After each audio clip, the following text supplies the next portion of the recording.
중학교 1학년 시험 대비 문제풀이로 마스터하기.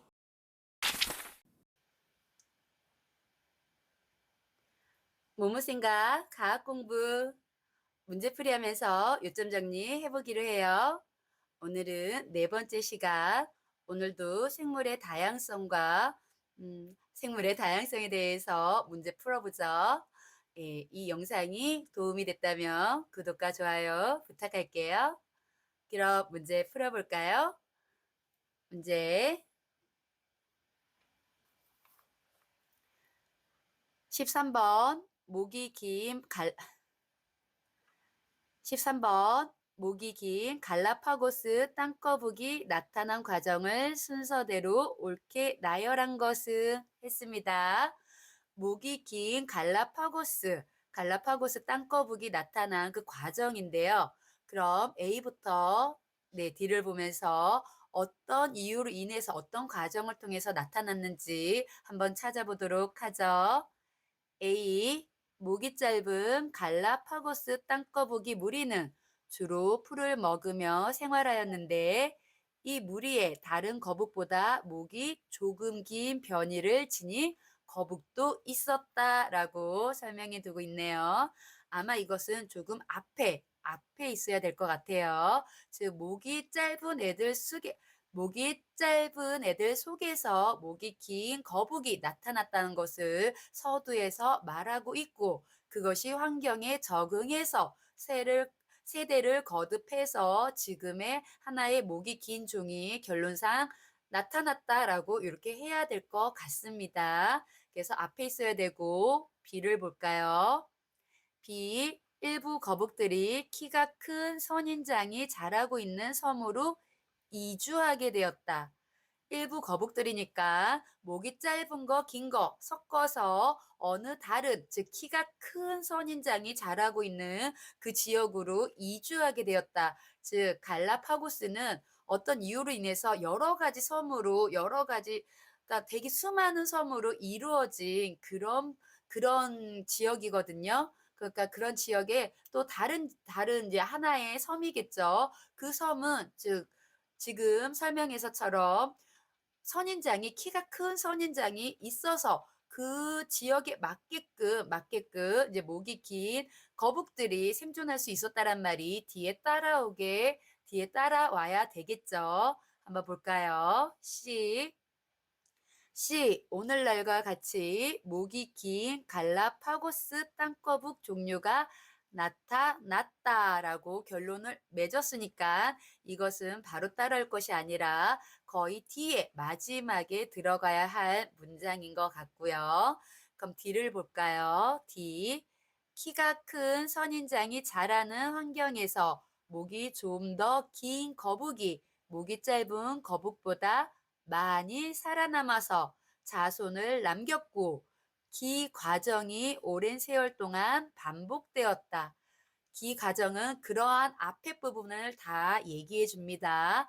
그러한 과정이 오랜 세월 동안 반복되었기 때문에 지금의 C가 가장 마지막이 맞고요. C 앞에는 D가 와야 되고 이 D 앞에는 B, 그리고 맨 처음 A는 가장 앞에 와야지, 문장이 이게 순조롭게 연결될 것 같습니다. 그래서 다시 보면 C가 가장 마지막에 있는 걸 찾고, 그 다음에 A, 그 서두를 먼저 나타내줄 A가 먼저 와야 되니까 A, B, 그 다음에 D. 그래서 지금의 갈라파고스 땅거북이, 어떤 목이 긴 갈라파고스 땅거북 종류가 나타났다라고 결론을 맺고 있습니다. 이 가정상, 즉 3번이 정답이 될 것 같습니다. 정답은 3번입니다.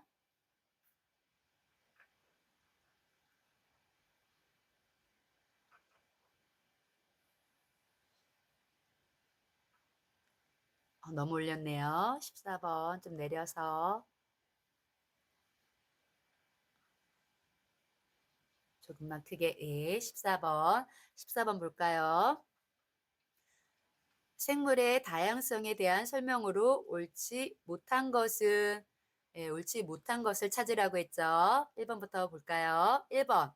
어떤 지역에 살고 있는 생물의 다양한 정도를 생물의 다양성이라고 한다. 그쵸? 생물의 다양성에 거의 정의를 얘기해 주고 있죠. 어떤 지역에 살고 있는 생물의 다양한 정도, 그것이 다양성이다. 맞는 얘기고요. 두 번째, 생물의 수가 많을수록 생물 다양성이 높다. 다양성이란 수가 많다는 것이 아니라 종류가 많다는 것입니다. 3번 잠깐 볼까요? 생물의 종류가 많을수록 생물 다양성이 높다. 그렇죠. 종류가 수는 적어도 종류가 여러 종류일 때 다양성이 높다고 하고 생물의 종류는 적은데 수만 많아. 그럴 때는 생물의 다양성이 높다고 하지 않습니다. 수가 많은 것이 아니라 종류가 많다는 거 기억하시고요. 그래서 1번 맞고 2번이 틀렸고 3번이 맞다는 거 확인할 수 있겠네요. 4번, 5번 확인해 볼까요? 4번 다양한 생태계가 존재해야 된다. 그렇죠. 생물의 다양성을 유지하기 위해서는 다양한 생태계, 즉 산도 있고 바다도 있고 뭐 늪지대도 있고 이렇게 다양한 생태계가 존재해야 됩니다. 4번도 맞는 얘기고요. 5번 같은 종류에 속하는 생물의 특성이 다양해야 한다. 그렇죠. 같은 종류에 속하는 생물의 특성, 같은 종류, 즉 뭐 개는 같은 종류지만 개도 여러 종류가 있죠. 시추도 있고 뭐 말티즈도 있고 퍼그도 있고 네, 많아요. 이렇게 즉 종류가 많아야지만 특성이 다양해지죠. 그래서 5번도 맞습니다. 이렇게 해서 즉 다시 이렇게 해서 4번도 맞고 5번도 맞아서 정답은 2번이 되네요. 정답은 2번이 되고요. 15번으로 내려갈까요? 네, 15번. 생물 고유의 특성에 따라 생물을 분류한 것은 우리가 생물을 분류할 때 생물 고유의 특성, 즉 강압성을 한다, 안 한다, 척추가 있다, 없다, 뭐 아가미가 있다, 없다, 아니면은 뭐 자손을 낳을 때 태생이다, 난생이다, 뭐 이렇게 분류를 하죠. 이런 것은 그 고유한 특성에 따라 분류하는 건데 인위적으로 사람의 편리에 따라서, 사람의 편의에 따라서 수중 동물이다, 육상 동물이다, 아니면은 식용 가능하다, 식용 불가능하다, 뭐 이렇게 분류할 수가 있습니다. 지금 15번의 문제는 고유의 특성에 따라서 분류한 것이니까 편의에 따라 분류한 것을 제외시키면 되겠네요. 1번부터 볼까요? 1번. 식용할 수 있는 생물과 식용할 수 없는 생물로 분류하였다. 이것은 편의에 따라서 인위적으로 사람의 편의에 따라서 분류한 거죠. 그래서 1번은 아니고요. 2번 약으로 쓸 수 있는 생물과 약으로 쓸 수 없는 생물로 분류하였다. 이것도 똑같이 사람의 편의에 따라서 분류한 거죠. 2번도 아니네요. 3번 생물을 척추동물과 무척추동물로 분류하였다. 그렇죠. 이것이 생물 고유의 특성에 따라 분류한 거 맞네요. 3번 척추동물, 무척추동물 이렇게 정답은 3번이 되고요. 3번이 고유한 특성에 따라서 분류한 것이 맞고요. 나머지도 사람의 편의에 따라서 분류한 건데 볼까요? 즉 육상동물이네, 수중동물이네 하는 것도 사람의 편의에 따라서 분류가 된 것이고 초식동물과 육식동물로 분류한 것도 사람의 편의에 따라서 분류한 것입니다. 그래서 여기서의 정답은 3번입니다. 그럼 16번으로 가볼까요? 16번.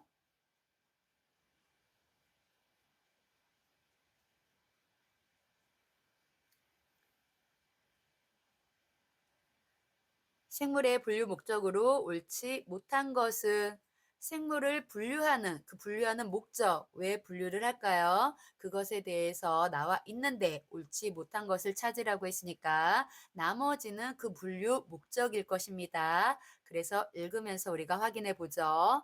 즉 1번 생물 간의 유형 관계를 파악하기 위해서 분류를 한다. 유형 관계는 즉 생물 간의 가깝고 먼 관계를 말합니다. 예를 들어 사자는 우리 고양이하고 친할까 아니면은 개하고 친할까 했을 때, 즉 고양이 과에 속하기 때문에 우리 사자는 고양이하고 좀 더 가까운 관계라고 이렇게 분류할 수 있습니다. 즉 분류 목적은 이렇게 생물 간의 가깝고 먼 관계를 알기 위한 것이라는 것을 우리가 알 수 있고요. 그래서 1번은 맞네요. 1번은 맞습니다. 2번 새로 발견한 생물종을 분류하기 위해서, 즉 여러 가지 우리가 지금 생물을 종속, 과, 목, 강, 문, 개라고 7개의 단계를 거쳐서 크게 뒤에서부터가 큰 거죠. 동물계에 속하고 종속, 과목, 강, 문, 개니까 그 다음에 어디 문, 어디 뭐 쭉 와서 어디 종이다. 즉 종이 가장 작은 단위라는 거. 즉 네, 종이 가장 작은 단위라는 거 기억하시고요. 그래서 종속, 과목, 강문계라는 것은 꼭 기억해 두시기 바랍니다. 이렇게 즉 이 분류 단계에 어디에 들어가는지, 즉 새로 발견한 것이 어디 들어가는지 확인하기 위해서 우리가 분류하는 목적이다. 2번도 맞네요. 잠시만, 저 콧물이 좀 나와서. 네, 2번도 맞습니다. 3번 같은 무리의 특징을 알기 위해서, 그렇죠. 그 무리의 특징은 어떤 구조를 갖고 있고 어떻게 숨쉬고 어떻게 자손을 번식하는지 뭐 이런 것들을 다 알기 위해서 우리가 분류하는 목적. 맞죠? 3번도 맞습니다. 4번 잠시만요. 다시 새로운 생물을 많이 발견하기 위해서, 생물을 많이 발견하기 위해서 생물을 분류시킨다? 이건 아닌 것 같네요. 새로운 생물을 많이 발견하기 위해서는 가서 직접 찾아다녀야 되는 거지 분류하는 목적에 들어가지는 않습니다. 그래서 4번이 아니고요. 5번은 아마 위에 있을 건데 그것은 맞는 문장이니까 여기서 답을 체크하고 5번을 확인해 보도록 하죠. 여기서의 정답은 4번입니다. 그럼 5번 확인해 볼까요?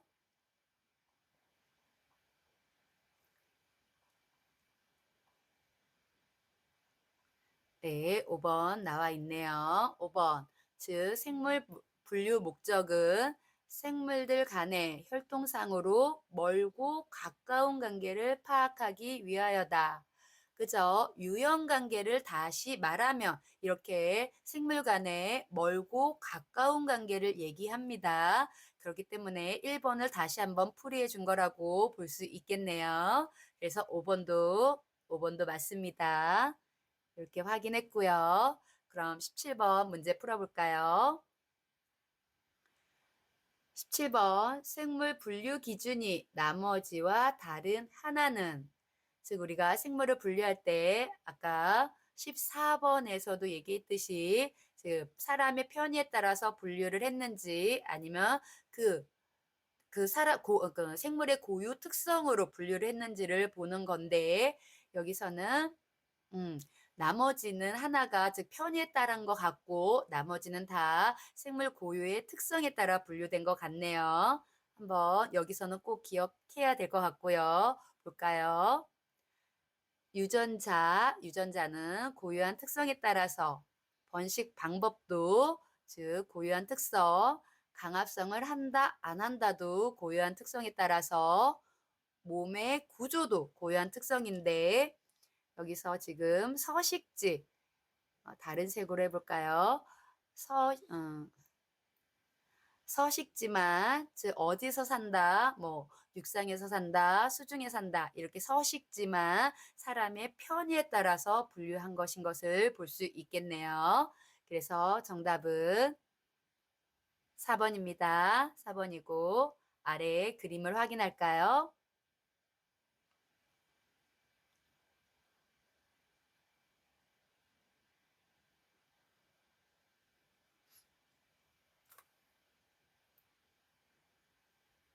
그림은 생물을 5단계로 분류하여 나타낸 것이다. 즉 아래에 원핵 생물계가 있고요. B는 모르고 식물계, 동물계가 있습니다.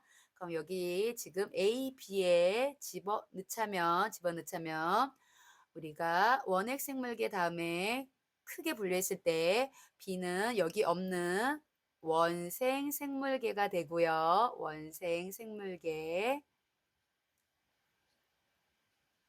그리고 여기서 원생 생물계, 즉 핵이 있고 없음을 가장 크게 분류한 것입니다.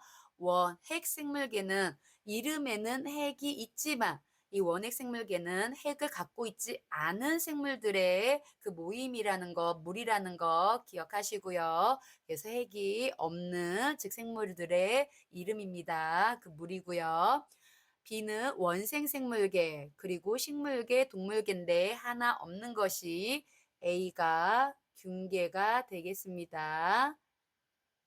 균계. 그럼 18번부터 다시 문제 풀어볼까요? 18번. A에 속하는 생물에 대한 설명으로 옳지 못한 것은 A 지금 위에 균계, 이 균계에 대한 설명을 얘기한 건데 균계는 우리가 버섯이나 곰팡이, 버섯과 곰팡이 생각하면 되고요. 버섯, 곰팡이를 생각하면 됩니다. 그러니까 4개는 다 이 버섯이나 곰팡이에 속하는데 하나만 즉 여기에 속하지 않는다는 그런 얘기겠죠. 1번부터 볼까요? 양분을 스스로 만들 수 없는 생물물이다. 그렇죠. 양분을 스스로 만들 수 없어서 우리 나무 같은데 아니면 뭐 돌뿌리 같은데 풀가 이게 예, 그런데 즉 스스로 만들 수 없어서 그래서 다른 데 기생하거나 2번 죽은 생물의 몸을 분해하여 양분을 얻기도 합니다. 곰팡이 같은 것은. 그래서 1, 2번은 둘 다 맞는 얘기고요. 그리고 이 버섯 곰팡이는 즉 식물처럼 세포벽은 있습니다. 그래서 여기까지 꼭 기억해야 되시고요. 1번, 2번, 3번은 다 맞다는 거. 그런데 중요한 거 지금 4번. 4번에 강합성을 한다라고 했는데 강합성은 식물이죠. 강합성을 한다, 안 한다. 즉 식물계와 동물계의 큰 차이점이고요. 세포벽이 있다 없다도 즉 식물계와 동물계의 큰 차이점인데 우리 균계가 약간 식물에 가까운데 즉 곰팡이 말고 이제 버섯은 식물이 좀 가깝죠. 식물계에. 그런데 가장 중요한 강합성을 하지 못합니다. 강합성은 이렇게 스스로 양분을 만들 수 있는 우리 그런 생물을 즉 강합성을 하는 애들이죠. 식물처럼. 그런데 즉 강합성을 하지 못해서 즉 죽은 생물의 몸을 분해해서 즉 양분을 얻는 그런 것을 균계라고 합니다. 4번이 틀렸다는 거 꼭 기억해 주시고요. 4번이 틀렸습니다. 이런 균계는 말 그대로 균사는 즉 세로로 이게 좀 버섯 같은 거 세로로 이렇게 찢으면 잘 찢어지죠. 예, 그런 것처럼 즉 균사로 이 사자는 실사입니다. 그래서 균사로 되어 있다라고 얘기할 수 있죠. 그래서 균사로 되어 있다. 이것도 5번 균사로 되어 있다. 이것도 맞는 문장입니다. 맞는 문장이니까 이 네 가지 네 가지 특징에 대해서 꼭 기억하시고요. 강압성은 하지 못한다는 거 꼭 기억해 두세요. 정답은 정답은 5번 아니 4번이네요. 4번이 틀렸습니다. 19번.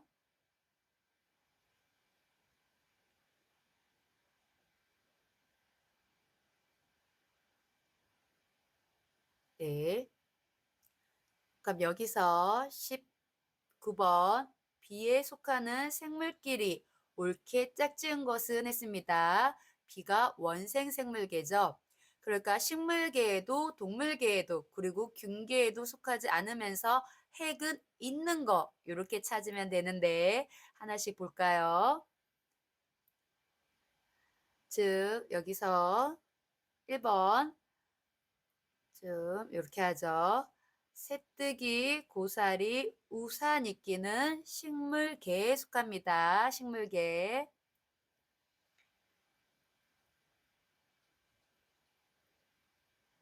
그리고 그 아래에 집신벌레, 아메바, 다시마가. 네, 여기서는 딱 집신벌레, 아메바, 다시마가. 즉, 여기서 말하는 원생생물계에 속합니다. 2번이 맞네요. 2번이 원생생물계입니다.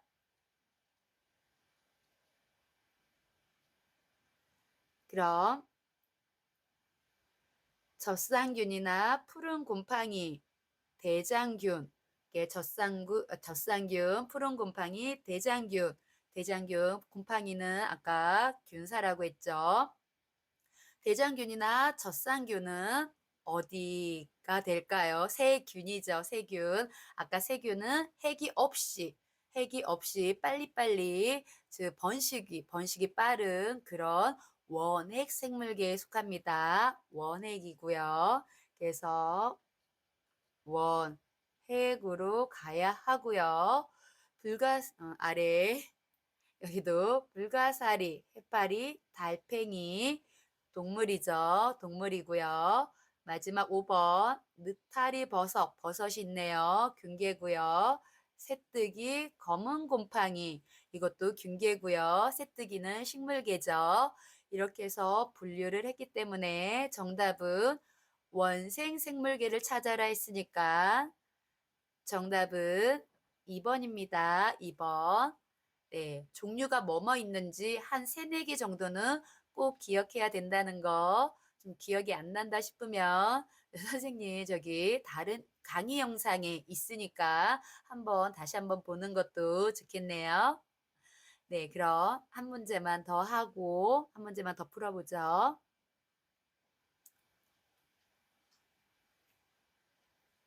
네, 20번. 생물을 분리하기 위해 먼저 생물의 특성을 관찰하였다. 그 다음에 해야 할 순서는 어떤 새로운 생물을 한번 발견을 했어요. 발견해서 얘를 관찰을 했더니 뭐 더듬이가 있다. 뭐 요런 즉 겉에서 보이는 그 구조에 따라서 어떤 관찰 모습이 나오겠죠. 그럼 그 다음에 해야 할 것, 그 다음에 해야 할 것을 찾아보라고 했는데 1번 여기서 1번 볼까요? 1번 분류 기준을 정한다.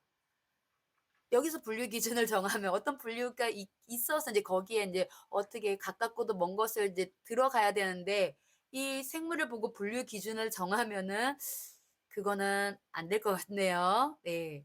두 번째, 이 생물의 공통점과 차이점을 찾는다. 그렇죠. 이 생물이 어디하고는 공통점이 있는데 어디하고는 차이점이 있네. 이게 더 어디에 좀 더 가깝겠네라고 우리가 즉 큰 맥락에서 이제 점차 작은 맥락으로 이렇게 점점 찾아보는 게 맞겠죠. 그래서 여기서의 정답은 2번입니다. 여기서의 정답은 2번이고 나머지 보기도 왜 틀렸는지만 우리가 보고 넘어갈까요?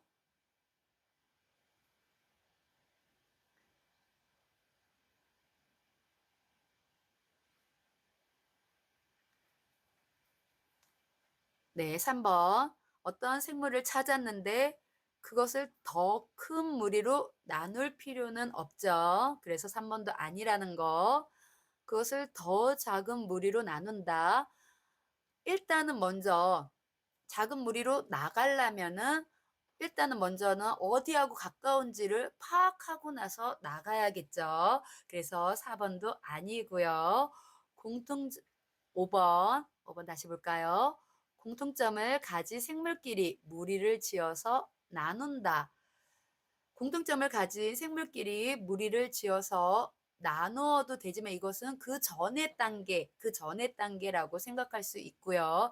여기서의 맞는 것은 2 번을 찾아라 이건데 조금 문제가 예 약간 헷갈리기 쉬운 문제일 것 같습니다. 네. 오늘은 여기까지 하려고 했는데 21 번을 보니까 21 번도 하면 좋을 것 같아요. 21 번까지 하고 네 끝내죠. 21번 다음 생물에 대한 설명으로 옳은 것은 했습니다. 여기 뒤에 다 지금 보면은 대장균, 포도상 구균, 젖상균 다 균이죠. 세균입니다. 세균은 원핵 생물계, 핵이 없어서 그 번식 속도가 빠른 원핵 생물계에 속한다는 거 다시 한번 기억하고요. 그럼 이거로 옳은 것을 찾으라고 했으니까 좀 빨리 찾아볼까요? 1 번 균계에 속한다. 아니죠. 2번 모두 다세포이다. 우리가 이런 세균은 단세포, 즉 하나의 세포가 생물 하나를 이루고 있습니다. 다세포는 이제 원생 생물계부터 대부분이 다 다세포가 되는데 이런 원핵 생물계는 단세포입니다. 하나가 바로 생물을 의미합니다. 그래서 다세포가 아니고요. 강합성을 할 수 있다. 강합성 아니죠. 강합성을 할 수 있는 것은 식물계입니다. 그리고 버섯과 같은 개에 속한다. 버섯과 같은 개는 균계라고 했죠. 그래서 4 번도 아니고 세포에 핵이 없다. 그래서 원핵 생물계 이렇게 해서 정답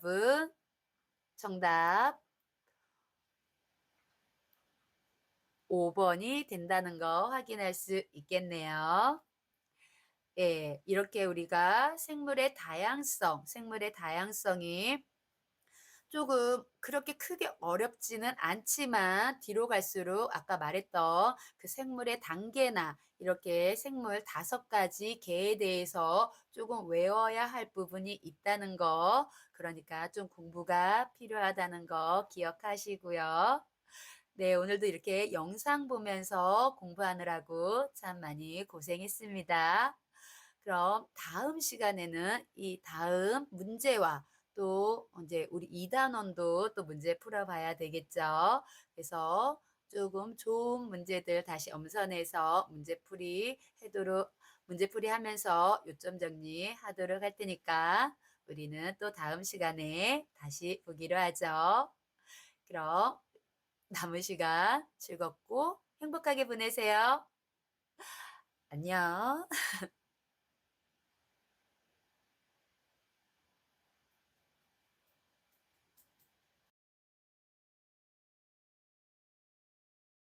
다음 문제는 다음 시간에 풀이해 드리도록 하겠습니다. 과학시험 100점 맞자 아자아자 화이팅!